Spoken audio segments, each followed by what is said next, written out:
¿Viene una incursión terrestre? Sí, pero tal vez no. Y te lo puedo decir porque podemos ya hablar de esta línea de información. No va a ser necesariamente por Venezuela, no va a ser necesariamente por Colombia. Probablemente esa incursión terrestre comience por México. Se ha incrementado aún más el roce o la intolerancia hacia el que piensa de forma contraria a lo que vendría siendo pues el pensamiento más radical de la izquierda. No es solamente Antifa una idea como alguna vez lo expresó un Biden, sino que es un grupo que se ha organizado para poder cometer toda suerte de persecución justamente al pensamiento conservador. Es como un poco masoquista Petro, además, ¿no? Con esto de solidarizarse con un régimen que le escupe la cara. O sea, siendo izquierdistas los dos, socialistas recios los dos, a Petro no lo tratan muy bien los venezolanos, ¿no? ¿Cómo se explica esto? ¿Cómo lo ve usted? Hay que recordar que Gustavo Petro gana las elecciones también financiado por el cartel de los soles. Eso no se le puede olvidar. Esa es una carta que incluso se la esgrime Diosdado Cabello constantemente. Así que allí está una Sheinbaum en remojo, allí está un Lula da Silva que ha echado un poco para atrás y se ha desligado también por eso en los últimos días de Gustavo Petro y ha dicho no, vamos a colaborar con Estados Unidos. El siguiente contenido se ha realizado bajo los más estrictos parámetros ETSA de YouTube, en un contexto netamente periodístico, educativo y documental. Muy buenas tardes, amigos. Tenemos el inmenso placer de contar aquí con la prestigiosísima periodista colombiana Isabel Cuervo. Un placer tenerla aquí, Isabel, después de tanto tiempo y en un momento tan particular, un momento histórico tan particular que quizás uno a veces no se da cuenta, ¿no? No cobra conciencia de la dimensión del momento que nos toca vivir. Quería preguntarle, usted que lleva tantos años haciendo periodismo en los Estados Unidos, ¿cómo evalúa la situación de la violencia que se está viendo con atentados a iglesias, a escuelas, la muerte de Charlie Kirk?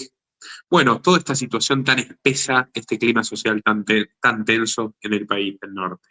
Sí, espesa la situación en términos de violencia, sobre todo porque ha tomado un giro en lo que respecta a la forma que veníamos viendo a nivel de desencadenamiento de la violencia con la antigua, digamos, desadministración de Joe Biden y Kamala Harris, porque si bien es cierto que también durante la época Obama, pues tomaban trascendencia todo lo que eran estos grupos de insubordinados, por decirlo de alguna manera, pagados por dineros globalistas, pues estábamos viendo unos Antifa, estábamos viendo revueltas, digamos, muy bien estructuradas en términos de lo que tú y yo conocemos muy bien, que son esas células ciudadanas que se movilizan no solamente dentro de Estados Unidos, sino en otras regiones del mundo, países, ciudades del mundo importantes en donde guardan un parámetro similar. Ahora con Donald Trump, pues ha cambiado.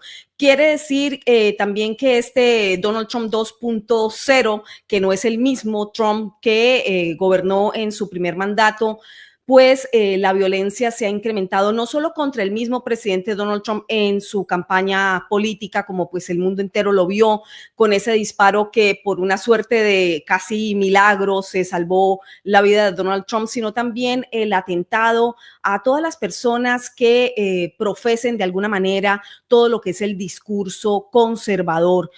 No necesariamente republicano, no necesariamente trumpista, sino el discurso conservador. Es decir, se ha incrementado aún más el roce o la intolerancia hacia el que piensa de forma contraria a lo que vendría siendo pues el pensamiento más radical de la izquierda. Izquierda, y lo digo entre comillas, tú bien sabes, porque la izquierda en los Estados Unidos, como también podría decirse en algunos lugares de Europa, pues esa socialdemocracia y con todas sus diferencias en lo que es la izquierda estadounidense, pues no es la misma izquierda que se conoce en Latinoamérica, o por lo menos no es el mismo discurso doctrinatorio, ¿no? Es diferente, tiende a mezclarse más con una fachada de centrismo, de valoración hacia los apoyos de los movimientos de las minorías, de los apoyos sociales, digamos, de lo que ellos denominan esas minorías, pero que bien sabemos que son discursos para poder solamente dividir esa sociedad, disgregarla, atomizarla en pequeños grupos sociales, porque sociedad dividida es sociedad dominada. Pues sí se ha incrementado esa violencia política, ideológica, que es muy triste. Por ejemplo, la muerte de hace poco de Charlie Kirk, pues marca una situación relevante que hay que poner mucha atención, porque aquí ya hay personalidades de las comunicaciones, periodistas independientes, incluso personas que hacen comunicación sin ser periodistas, pero que están ejerciendo el trabajo de comunicación masiva, pues que temen porque están siendo atacados justamente en las calles. Hace tan solo unos días atrás hubo incluso una mesa redonda en la Casa Blanca con varios de estos comunicadores, reporteros gráficos, gente que hace parte, que en su momento pues estuvo retratando, persiguiendo información en torno, por ejemplo, a Antifa. ¿Aprieta la administración Donald Trump en torno a eso? Sí, aprieta, porque justamente no está solo en el banco internacional mirando hacia Israel y Palestina, mirando hacia Ucrania, mirando también hacia Latinoamérica con todo ese despliegue ahora de barcos, sino que está mirando hacia lo que es seguridad interna, y la seguridad interna, bien lo sabe, esta administración está minada por todos esos años, repetimos, de Obama, de Biden y Kamala Harris, en donde dejaron crecer todas esas células justamente internas del país, de Estados Unidos, y se empoderaron, por decirlo de alguna manera, con esa palabrita que está tan de moda, ese neologismo, pues, de el aumento del poder de estas células, pero ya están identificadas. Incluso ese grupo Antifa del que te estaba hablando, pues ya ha sido catalogado obviamente como grupo terrorista doméstico, porque realmente no es solo una idea, no es solamente Antifa una idea, como alguna vez lo expresó un Biden, sino que es un grupo que se ha organizado para poder cometer toda suerte de persecución justamente al pensamiento conservador. Te quería preguntar, estimada Isabel, obviamente que es indiscutible el carácter violento bueno, han demostrado estas organizaciones ya hace varios años, pero si no observa una mayor ambición de centralización del poder en este gobierno de Trump, con la militarización de las ciudades, también cierto discurso contra presentadores televisivos que, aunque uno no les simpaticen, llama la atención. Cuando fue esto de Charlie Kirk y la fiscal Pam Bondi salió a decir que hay que combatir el discurso de odio, a mí me pareció una postal de Karine Jean-Pierre, como si no hubiera cambiado nada en materia de libertad de expresión frente al gobierno de Biden. Claro, claro, es peligrosísimo también, porque se puede tender a lo que tú estás nombrando, ¿no? Que es justamente el darle al Estado o el darle al gobierno pues unas atribuciones sobre las libertades civiles muy grandes. No obstante, yo estoy observando todo lo que son movimientos de militarización de Washington, D.C., de Chicago, de Miami próximamente, y de otras ciudades a donde han expresado dentro de la administración que van a movilizar tropas. Pues lo he visualizado de otra manera, y es que, si bien es cierto que se ha venido escondiendo data relevante tanto en la capital de los Estados Unidos como Chicago, como Miami y otras ciudades regentadas por demócratas, que hacen incrementar enormemente la violencia, pero no la reportan o la maquillan en sus entregas anuales para justamente no solamente parecer una zona menos menos crítica en términos de violencia, sino también para seguir recibiendo dineros del Fondo Federal, pues entonces también si unimos puntos de lo que son esas ciudades que se han nombrado por parte de esta administración con el fin de militarizar, yo estoy viendo un denominador común y no es solamente Antifa y no es solamente el crimen común, sino crimen organizado, no es solamente Tren de Aragua que ya están saliendo de los Estados Unidos pues expelidos por esta administración, sino que también estamos viendo un denominador común que es el narcotráfico, el micro narcotráfico que ocurre en estas ciudades es importante, es notable, y eso me lleva a mí a pensar en que no puedo perder de vista ese elemento para poder analizar bien qué es lo que está en el fondo de este interés de despliegue de tropas hacia las ciudades.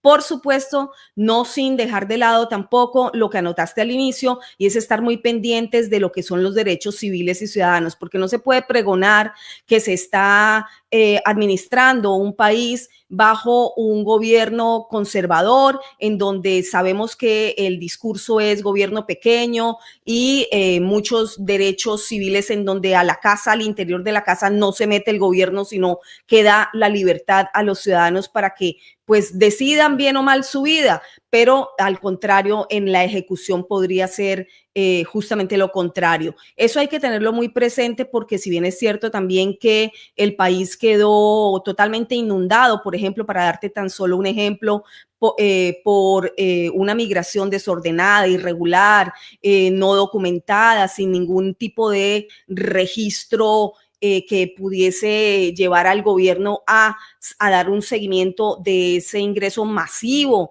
Estamos hablando de muchos millones de inmigrantes de forma desordenada e indocumentada que entraron al país durante Biden-Harris, pues tampoco podemos olvidar que aquí se ha desatado una persecución muy fuerte hacia justamente el migrante, pero no solo el que entró durante ese cuatrenio, no solamente quienes han estado pues delinquiendo en diferentes ciudades de los Estados Unidos, sino también se están revisando casos de personas que llevan residiendo en los Estados Unidos muchos años. Se han dado errores por parte de esta administración que no deberían haberse dado porque la administración se supone que está bien aconsejada por lo menos por un secretario de Estado de los Estados Unidos como es Marco Rubio, que viene de familia hispana, de cuna hispana, conoce bien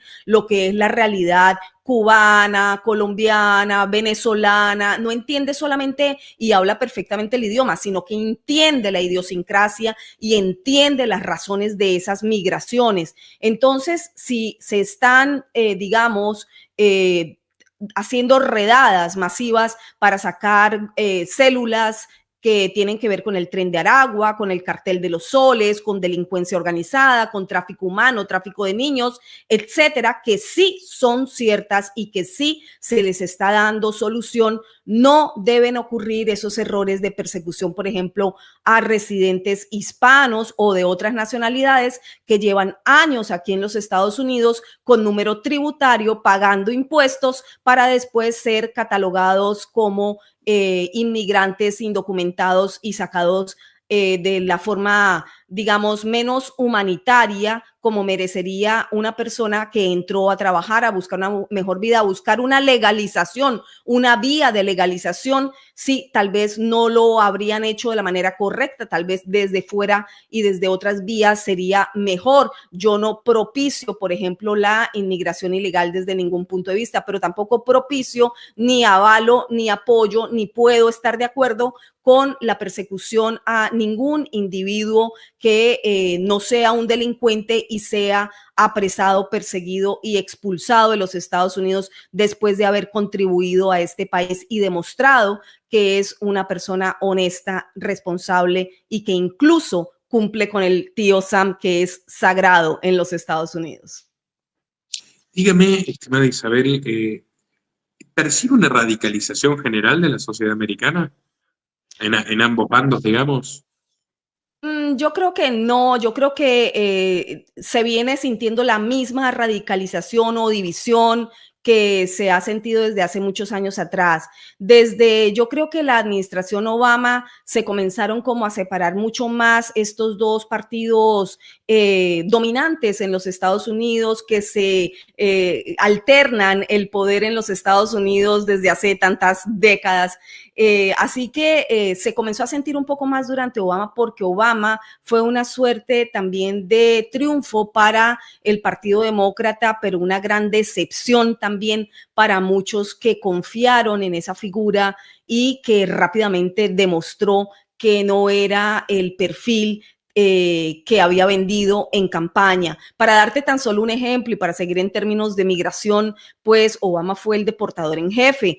Poco lo dijeron en los medios hegemónicos de desinformación. Totalmente. Porque, y el bombardero número 1, además. Y el bombardero número 1, que además le dieron un premio Nobel de Paz por ningún logro, no solo ningún logro en la paz, sino por haber incluso acrecentado guerras. Entonces, esto fue muy notable para algunos demócratas, fue aún peor durante la época de Biden y pues muchos migraron para el Partido Republicano. Incluso muchos migraron sencillamente para el trumpismo más que para el Partido Republicano. Así que se han ido como moviendo de esa manera las aguas, pero no necesariamente vemos como partir en dos el país y ver más radicalizado al lado y lado. No, se ha ido migrando lentamente de un lado a otro y están muy claras, yo creo ahora, las divisiones sobre todo ideológicas en términos de lo que se quiere en el país para crecimiento del país. Eso lo ha dejado muy claro Donald Trump y esa es, yo creo que su gran arma, ¿no? De dominio de todo lo que es su discurso y también del dominio de masas, porque sí existe un deseo profundo en el estadounidense, más profundo, por reiterarlo, de que se recobre el país, porque no se reconoce Estados Unidos. Yo llevo en los Estados Unidos poco más de 25 años y no es ni meridianamente similar a lo que era Estados Unidos cuando yo llegué. Imagínate la comparativa para aquellos que piensan en Estados Unidos años 80, 90, es decir, Estados Unidos se ha ido degenerando por dentro y hace parte de la intención globalista que tú conoces muy bien, que como es ir minando al imperio por dentro. Una de esas armas, pues obviamente, ha sido el narcotráfico. Dígame, estimada Isabel, puntualice para quien mira, por ejemplo, desde fuera de Estados Unidos, ¿cómo es o sea, cuáles son las diferencias que usted ve en la calle, en el día a día, en la seguridad, en el poder adquisitivo, ahora frente a lo que era hace 25 años? Terrible, o sea, el sueño americano en términos adquisitivos se acabó, porque el sueño americano era sencillísimo, 3 puntos. 1, poder tener su propiedad, es decir, su casa, el adquirir su casa. Las nuevas generaciones no están pudiendo tener esa propiedad, no están pudiendo salir de sus casas para comprar su propiedad, su techo. No es posible. La economía está muy mal, la economía se nota en cada uno de los hogares, no importa el estrato social en el que estés. Es decir, siempre las clases, por ejemplo, menos privilegiadas, se han visto más privilegiadas en términos de ayudas de gobierno cuando llegan los demócratas y eso es una herramienta de manipulación justamente de esa masa votante, eso ya lo sabemos, pero las clases medias y la clase alta también, pues siempre digamos que va a flotar, ¿no? Porque pase lo que pase, tienen más capacidad adquisitiva per se para poder seguir flotando, pero la clase media, pues es una clase totalmente aplastada por la clase baja y la clase alta, por llamarlo de alguna manera, y está cada vez teniendo menos probabilidades de vivir ese sueño americano. El segundo punto del sueño americano son ciudades seguras. Las ciudades ya no son seguras en términos de lo que está el estadounidense acostumbrado. Es decir, aquí se han vivido olas de violencia, como por ejemplo lo que fue un Miami en los 80, con todo ese ingreso del narcotráfico, en donde donde conocieron lo que eran las muertes en las calles, los tiroteos, una bomba por aquí, una bomba. Es decir, eso sí ha habido. Chicago ha sido una ciudad violenta, digamos, por oleadas también, Nueva York, pero estos niveles de violencia no permiten una vida tranquila en los barrios de clase media, en los barrios del estadounidense, para vivir ese sueño americano que es familia, patria y tranquilidad, paz. Prosperidad, la prosperidad del estadounidense se construye en torno a eso. El estadounidense quiere tener su propiedad, tener su barrio seguro, tener un empleo sin muchas dificultades para poder estar construyendo país, construyendo lo que ellos llaman ese sueño americano, que no es tan complejo, es simplemente eso, pero que es tan efectivo o que es tan evidente que da un nivel de vida próspero, pues que se construyó toda una potencia en los Estados Unidos, a donde todo el mundo desea de alguna manera, o no todo el mundo, porque todo el mundo no le tiene por qué interesar vivir en el imperio estadounidense, pero sí muchísimas personas pues pretenden ingresar a los Estados Unidos con el fin de obtener ese sueño americano que hoy yo lo veo ya muerto. Las nuevas generaciones no lo tienen, no lo están viviendo. La economía está absolutamente deprimida, donde el estadounidense por primera vez, yo lo estoy viendo, insisto, clase media, pensando si va a comprar un filete de carne o no en el mes, pensando si va a comprar un alimento u otro, o mejor va a ahorrar para unas vacaciones, o mejor ya no tienen vacaciones, sino que están pensando en cómo poder sostener varias generaciones bajo un mismo techo. Eso no se había visto en los Estados Unidos, por lo menos desde los años de la depresión. Dios mío, es un panorama absolutamente desolador. ¿Cómo son las calles de Nueva York hoy? Sucias e inseguras es lo que me llega de muchas personas que viven allí. Y se lo pregunto porque tendrán lugar unas elecciones muy particulares donde un exgobernador demócrata destituido por acoso sexual, que es Cuomo, compite como independiente frente a un candidato ultra izquierdista del Partido Demócrata, que es Mamdani. ¿Cómo ves esas elecciones? ¿De repente va a ganar el republicano, va a ganar Mamdani, se va a radicalizar la decadencia de Nueva York con izquierda dura, o cómo da la sorpresa? Cuéntenos, Isabel. Yo creo que va a estar durísima esa elección. Mamdani es un personaje pues radical, clarísimo, no habla por lo menos entre líneas, no, es facilísimo leerlo porque él literalmente lo dice, es un marxista por lo menos de papel, ¿no? Por lo menos de libro, por lo menos de lo que él... Y de cuna de oro, como sí, corresponde, además, ¿no? De madre cineasta, educado en los mejores colegios. Sí, claro, como todos los marxistas, tú sabes bien que les encanta escribir estos libretos que se venden muy bien. Lo malo es la puesta en escena. La puesta en escena es muy mala porque solamente trae miseria y trae desigualdad incluso social, trae supresión de toda clase de libertad, trae el sostenimiento por parte de la misma sociedad de otras personas que se convierten en parásitos sociales porque aprenden a vivir rápidamente bajo ese sistema y aprovecharlo. Entonces se desencadena posteriormente la envidia social y la fiscalización del individuo por el otro individuo. Es decir, bueno, eso ya sabemos cómo funciona. No funciona en términos de prosperidad, pero el relato en términos de papel, pues sí, llama la atención y le llama la atención a mucha gente porque se apropian de la palabra solidaridad, se apropian de la palabra de que son la paz, son la prosperidad, son la solidaridad, son la ayuda al más desvalido, pero nada más contrario pues a eso que los hechos que nos los han demostrado a través de la historia, todos esos regímenes que se convierten en regímenes totalitarios, sin olvidar que los gobiernos pues no tienen dinero. Esa parte no se la dicen a la gente. Ningún gobierno tiene dinero, el dinero es administrado por los gobiernos, pero el dinero pertenece justamente al pueblo, del bolsillo de los ciudadanos es que sale el dinero y se administra bien o mal. No es mucho pedir a los políticos, solamente tienen que administrarlo bien. Pero bueno, tú y yo sabemos cómo son los políticos. Todos en algún momento van a priorizar sus intereses personales. Claro, unos más nefastos que otros. Por eso es que la condición en que estamos en las actuales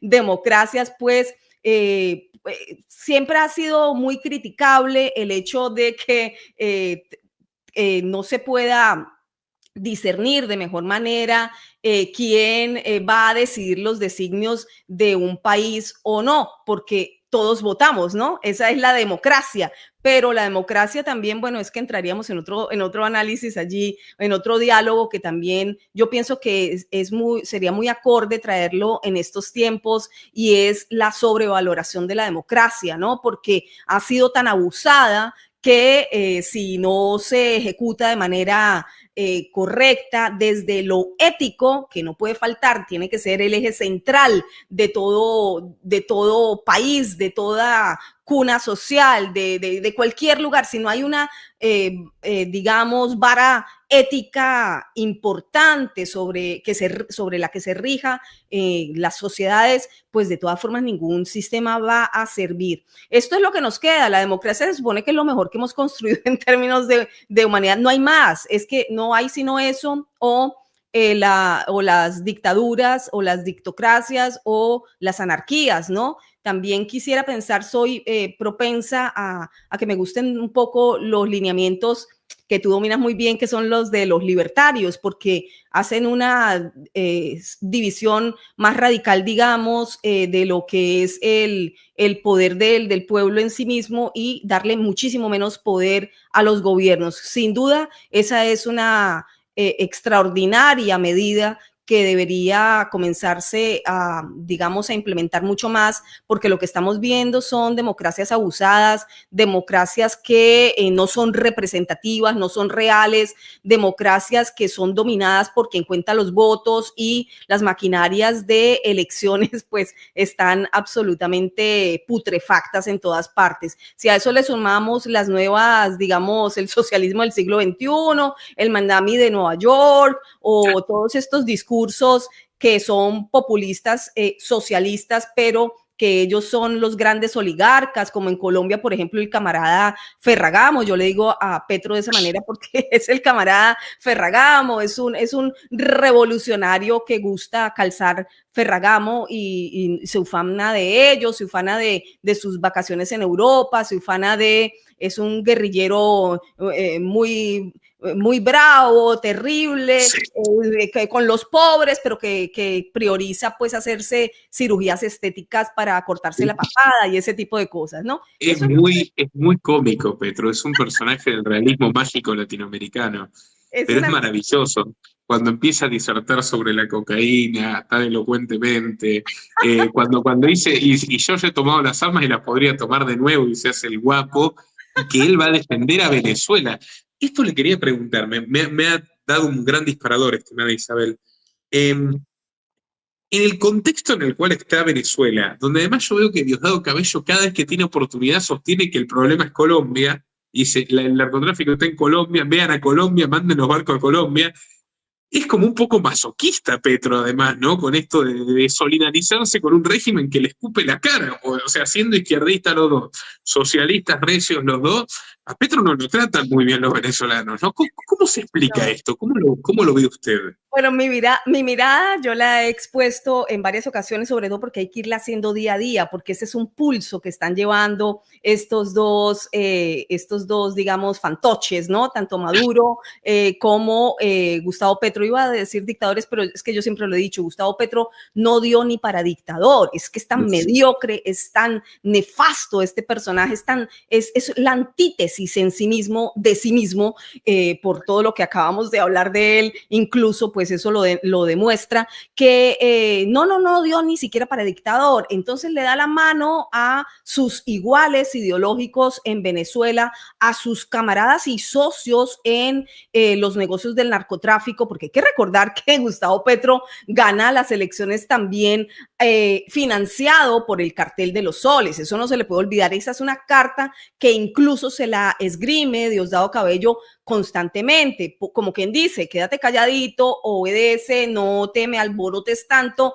no estés repitiendo que no estás validando las elecciones que nosotros ya dijimos que ganamos, porque entonces podemos ir sacando a la luz esto. Fíjate, Nicolás, tan interesante este pulso que va y viene, porque Nicolás Maduro y Diosdado Cabello principalmente, Padrino también, pero Nicolás y Diosdado principalmente saben que están teniendo un pulso con una persona que no tiene dominio ni siquiera sobre su estado físico. Es un tipo con unas adicciones importantes que trascienden a la luz pública, que no le permiten llegar a tiempo a ninguna cita, que no le permiten incluso hablar bien sin estar bajo los efectos de los psicotrópicos, como es notable en más de una ocasión, como lo ha dicho gente de su gabinete y lo han reportado, lo han denunciado y se han peleado cuando antes estuvieron acostados en la misma cama, porque así son políticos. Pero es interesante porque de allí se puede ir rescatando toda la información que uno va a ir poniendo sobre la mesa y va a ir concatenando para decir, bueno, esto en términos de orden de tiempo funcionó así, entonces esto ocurrió así, y tú vas confirmando hechos a partir, obviamente, de declaraciones de gente de su mismo gabinete. Es un personaje muy singular, llegó al poder, es un ególatra sin límite, es una persona que no se puede reconocer a sí misma, entonces lo único que ha querido es llegar a la presidencia. Por eso fíjate que su triunfo fue: yo soy fulano de tal y soy su presidente, al mejor estilo de un reality show o de un show de televisión. El hombre vive en una puesta en escena constante. Donde es una gran telenovela colombiana la de Petro. Esto es irrisorio. No fuera tan grave si esto no arrastrara muchas penalidades al pueblo colombiano. Porque, por ejemplo, la actual desertificación de Estados Unidos a Colombia, pues fue literalmente a Gustavo Petro. No solamente lo desertifican a él, padece el país, aunque haya habido muchos pormenores que Estados Unidos no va a aplicar en esa desertificación de Colombia para que justamente no se afecte la parte económica del país, porque Colombia siempre ha sido un gran aliado, no solamente comercial de los Estados Unidos, sino un aliado importantísimo en la lucha del narcotráfico, en contra de ese narcotráfico para que no se extienda a la región. Así que Estados Unidos ahora se está jugando esa carta, por eso también hay que unir ese despliegue militar estadounidense a ese Caribe Sur, que yo insisto, no van solamente por el cartel de los soles, no van solamente por hundir 3, 4, 5 embarcaciones en el Caribe, en el Atlántico, por donde incluso todos los que hemos cubierto narcotráfico sabemos que no son las principales rutas de narcotráfico. Las principales rutas están por el Pacífico. Estados Unidos lo sabe, el Comando Sur lo sabe, no son ningunos idiotas, por supuesto que lo hacen adrede, y el objetivo principal entonces nos llevaría a deducir que es, por supuesto, irse aproximando a esa Guajira colombiana y venezolana, irse aproximando a ese territorio que ya Gustavo Petro le ha entregado a el cartel de los soles para dominio de Maduro. ¿Por qué? Bueno, porque eso es gravísimo, porque en ese pulso que estábamos hablando le piden extender el dominio, el cartel de los soles por ese territorio, y Gustavo Petro en un día de fuma cualquiera pues dice: sí, le entrego 3 departamentos de Colombia, juntémoslos con 2 estados de Venezuela y fantástico.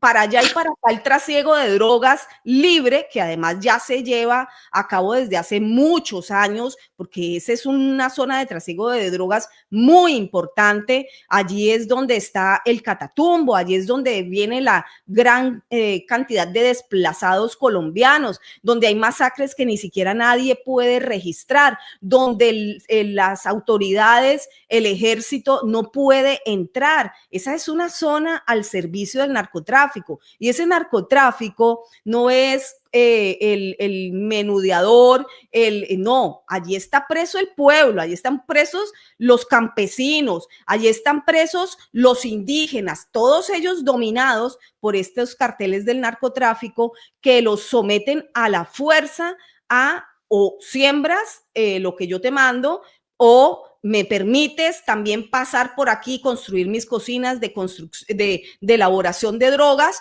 o, bueno, ya sabes cómo terminan todos, desplazados, muertos, los niños llamados a filas para estas autoproclamadas guerrillas que son nada más ni nada menos pues que los grupos de terrorismo y de narcotráfico más grandes del mundo, como son las FARC y el ELN. Así que, bueno, yo creo que ahí están todos los elementos sobre la mesa. Ese es el pulso que ellos dos están teniendo en este momento. Así que se entrega a eso por temor también a muchas cosas que se puedan decir por parte del régimen de Venezuela.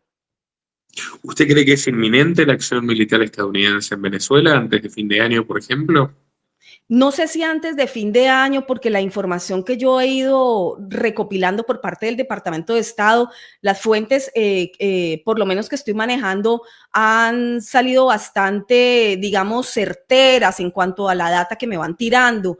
Y yo puedo ir concatenando eso y es lo que he ido informando en mis programas de los últimos días, Nicolás. Pero lo que sí puedo decir es, por ejemplo, ya sabe, definitivamente Estados Unidos no hace un despliegue de estos para simplemente quedarse allí haciendo ejercicios militares en el Caribe Sur. No, esto no es así. Ya hay una coalición de países que están apoyando ese despliegue militar estadounidense. Estados Unidos lo está justificando literalmente como el ir a acabar con los carteles de droga que están intoxicando a Estados Unidos. No es poca cosa, son más de 100,000 muertos por año tan solo con sobredosis de fentanilo, así que la data también lo demuestra. Además de eso, en Nueva York, en un tribunal de Nueva York, pues obviamente todo el mundo lo sabe, ha sido catalogado la cabeza del cartel de los soles, Nicolás Maduro, por eso han incrementado también la recompensa a 50 millones,